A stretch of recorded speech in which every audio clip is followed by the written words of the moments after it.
Mga master, okay lang bang? Huwag niyong skip ang mga ads sa aking mga video kung okay lang mga master. Salamat sa solid na suporta po. Yon, what's up mga masters? Nandito na naman tayo sa panibagong araw, panibagong kabanata na naman ang pagsasama-samahan natin ngayon guys.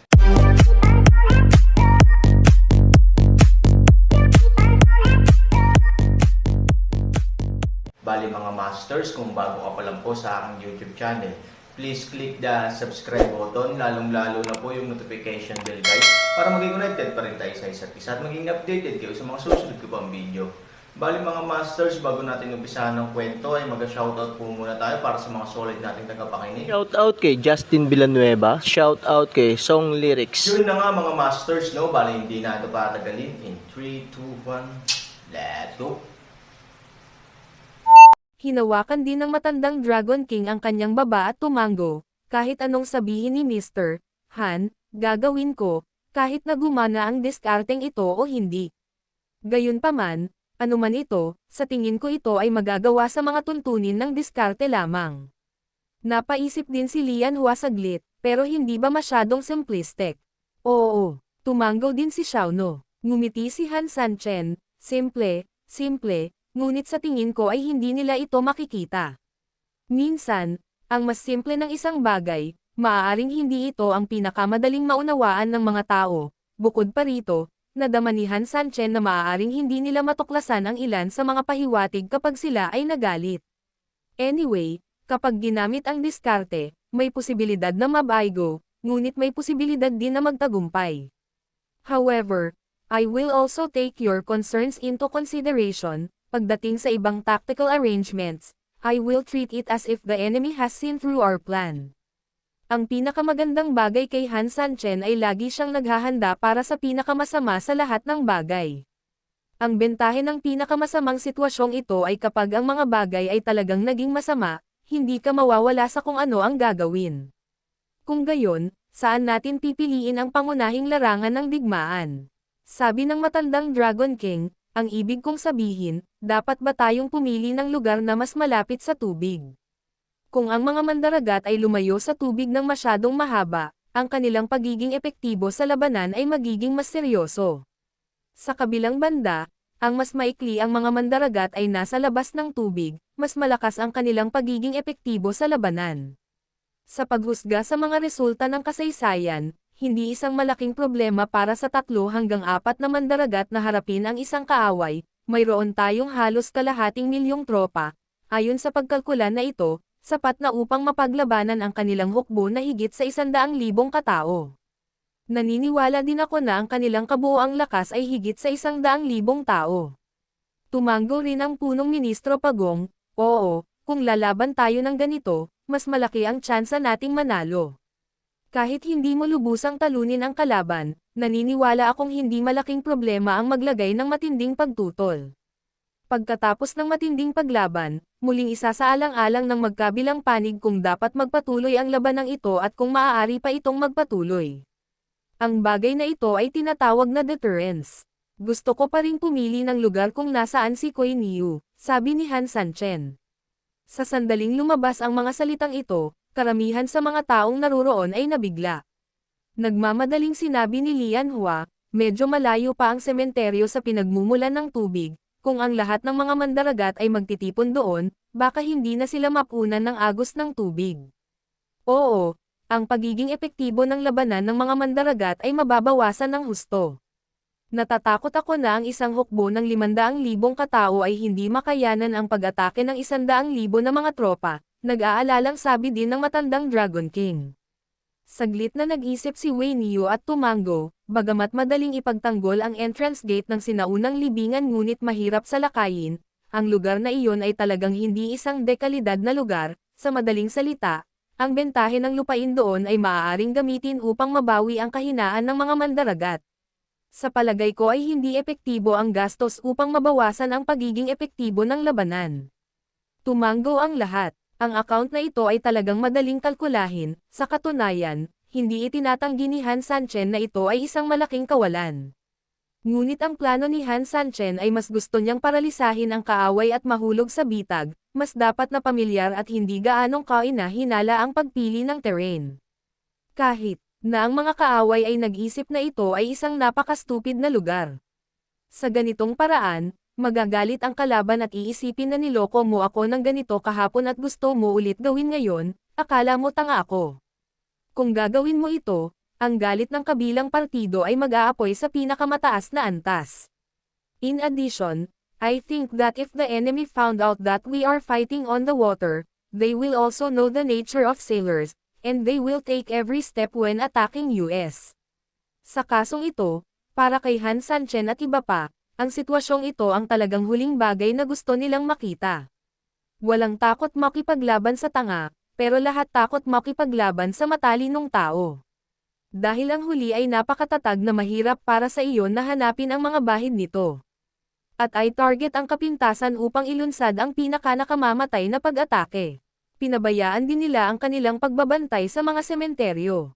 Kung tungkol sa problema na ang pagiging epektibo ng labanan ng mga mandaragat ay mababawasan ng husto kung sila ay umalis sa tubig, alam natin ito, at syempre alam din nila ito, nang sabihin ito ni Han Sanchen, isang panunuya ang lumitaw sa gilid ng kanyang bibig.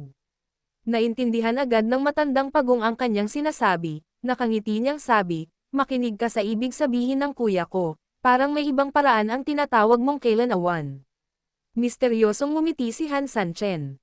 Ang matandang pagong ay napakaaba, ngunit napakatalino din, to a certain extent, ang bilis talaga ng utak niya. Kapag sinabi niya ang isang pangungusap, naiintindihan na ng taong ito ang susunod na pangungusap sa isang iglap.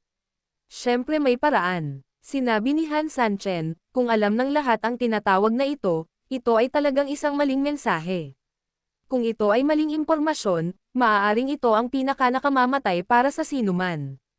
Ang maling katalinuhan ay gagawing mali at walang saysay ang marami sa iyong mga aksyon, at kung minsan ay tuluyang mababago ang sitwasyon. Naniniwala ang kalaban na ang ating sinaunang puntod ay malayo sa tubig, kaya napakahina ng combat effectiveness ng ating mga mandaragat. Sinabi ni Han Sanchen, kung gayon kahit na sa tingin nila, ang lakas ng pag-atake ng ating mga mandaragat ay talagang napakalakas.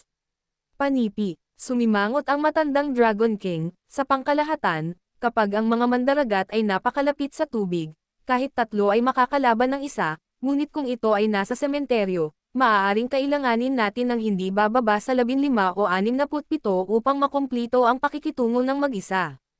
Tumanggo si Han Sanchen, na nangangahulugan na ito ay ganap na 5 beses na pagkakaiba. Kailangang sabihin na malaki ang gap na ito. Gayunpaman, gusto ng Han Sanchen ang napakalaking agwat, dahil mas malaki ang agwat, mas malaki ang error sa impormasyon kapag sumiklab ang labanan, at ang kalaban ay magiging mas hindi handa.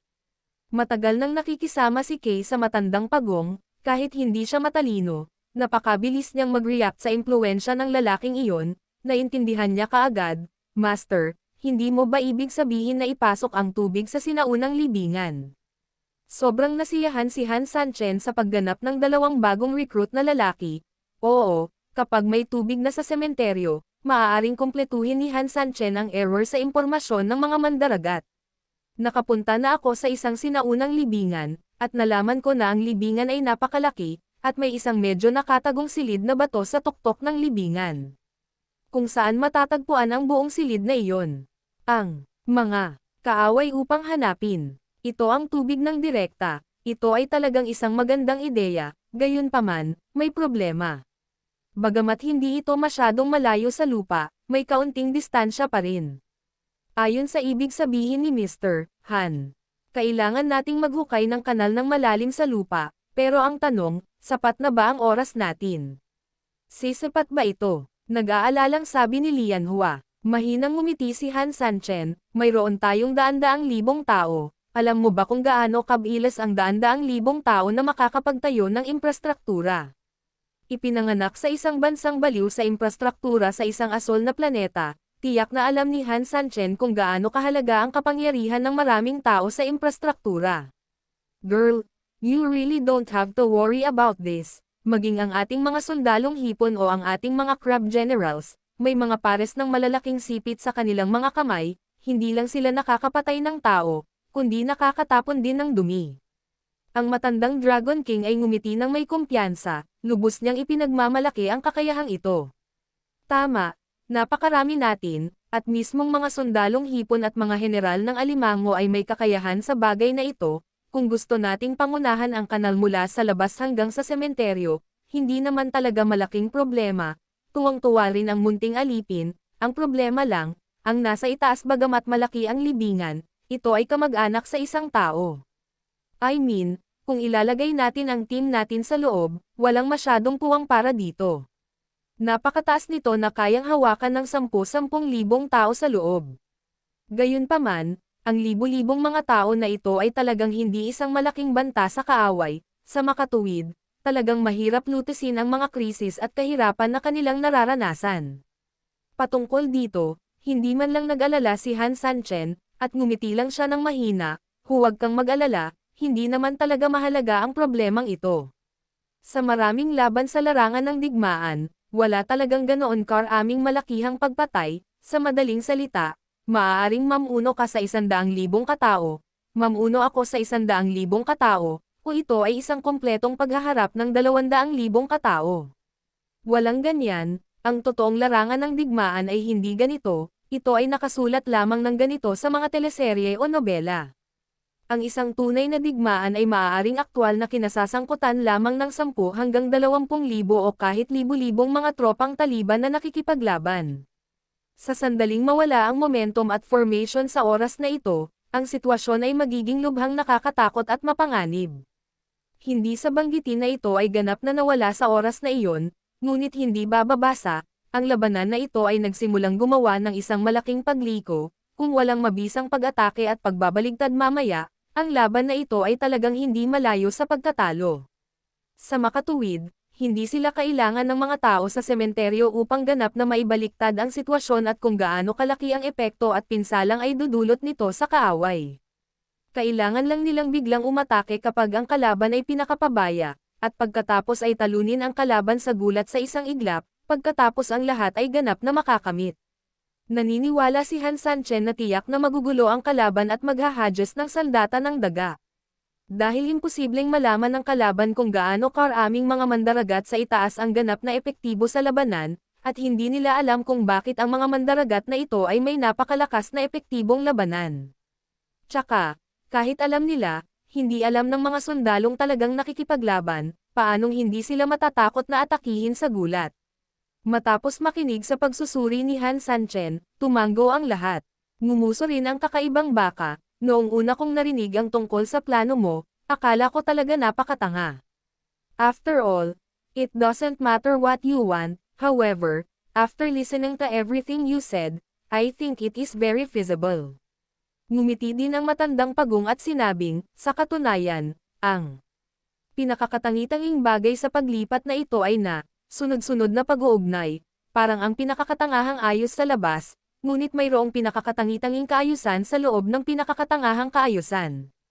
Gaya nga ng kasabihan, hindi madali para sa mga tao na maniwala sa katotohanan, at hindi madaling maniwala sa kasinungalingan, dahil ang isang bagay na masyadong totoo ay maaaring mali, at ang isang bagay na masyadong mali ay maaaring masyadong mali. Ngunit kapag ang isang bagay ay totoo o mali, kadalasan ito ang pinaka-nakakalito sa mga tao, dahil maaari itong maging totoo at mali, at mahirap sabihin ang pagkakaiba. Kahit hindi nagsasalita si Kay, masaya ang puso niya.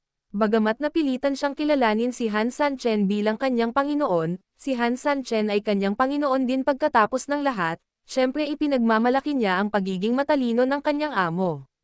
I also think kaya mo to, ngumiti din ang matandang Dragon King. Dahil sa tingin ng lahat ay posible, simulan na natin ang pagkilos. Hinimok ni Lian Hua, masikip ang oras, at kung matatapos natin ito ng maaga, syempre mas mabuti, at lahat ay makakapagpahinga pa. Kung hindi tayo makakarating sa oras, mabuti para sa atin na magkaroon ng mas maraming oras. Ang mga babae ay palaging mas maingat at kailangang maging mas maislan sa pagkontrol sa maraming bagay. Gayunpaman, nang malapit nang umalis ang lahat, ngumiti si Han Sanchen at ikanaway ang kanyang kamay, lahat, huwag magmadali. Mr. Han, ano pa bang plano mo? Lumingon ang matandang Dragon King at magalang na sinabi. Ang iba ay tumingin din kay Han Sanchen na may pagtataka sa mga mukha, iniisip kung ano ang mga plano at bagong kaayusan ng taong ito. Marahan na ngumiti si Han Sanchen, bago natin simulan ang mga operasyong ito, kailangan nating linisin ang ating koponan. Although the plan is very sophisticated, you also know that if any details in it is revealed, then our entire plan will be like a fortress made of sand. Kapag umihip ang hangin, ito ay magugunaw. Nang matapos siyang magsalita, ibinaling ni Han Sanchen ang kanyang atensyon kay Lu Shen at Erhu. Halatang natarante silang dalawa, at sa sumunod na segundo ay lalo silang nagpanik. Mayroon silang isang nagbabala na premonition. Kumunat ang noo ni Lian Hua, Mr. Han, you mean, my brother and Erhu. You have seen their faces before. I am worried na kapag nag-away ay baka ibenta tayo ng dalawang lalaking ito. Kaya dapat harapin ang dalawang lalaking ito bago magsimula ang operasyon. Biglang nagpanik yung dalawang tao. Master, sabihin mo sa akin kung paano haharapin ito, gagawin ko, ngumisi si Yun Kay. na nga mga masters, no? Bali panibagong kabanata na naman yung natapos natin ngayong gabi. Muli, maraming salamat po talaga sa walang sawang suporta po sa aking YouTube channel na talagang inaabangan nyo po ang bawat upload ko po.